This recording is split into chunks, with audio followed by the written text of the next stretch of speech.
সোমবার রাষ্ট্রীয় হিন্দু সংগঠনের ঊনকোটি জেলা কমিটির উদ্যোগে প্রথমবারের মতো আয়োজিত হল শ্রাবণ যাত্রা ও পবিত্র জলাভিষেক কর্মসূচি। সোমবার সকালে কৈলাসহরের দশমী ঘাট থেকে শিব ভক্তরা জল সংগ্রহ করে যাত্রা করেন ঐতিহাসিক শৈবতীর্থ ঊনকোটি শিব মূর্তির পাদদেশে। পবিত্র জল নিয়ে শিবলিঙ্গে জল অর্ঘ্য নিবেদনের মাধ্যমে ভক্তরা পরিবার ও সমাজের মঙ্গল কামনায় প্রার্থনা করেন। কর্মসূচিতে উপস্থিত ছিলেন রাষ্ট্রীয় হিন্দু সংগঠনের রাজ্য সহ সভাপতি দীপঙ্কর সিনহা, ঊনকোটি জেলা কমিটির সভাপতি হেমেন্দ্র কুমার দে সহ অন্যান্যরা।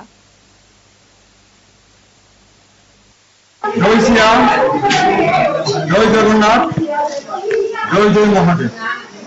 আজকে 28শে জুলাই সোমবার 2025 আমরা রাষ্ট্রীয় হিন্দু সংগঠনের ঊনকোটি জেলা কমিটির উদ্যোগে সমস্ত কৈলাসহরের বিভিন্ন অঞ্চলের ভক্তবৃন্দ সবাই আমরা জমায়েত হয়েছি। এখানে আমরা প্রায় 500 জনের মতো আমরা জমায়েত হয়েছি। আমরা সবাই অনেকে পায়ে হেঁটে, অনেকে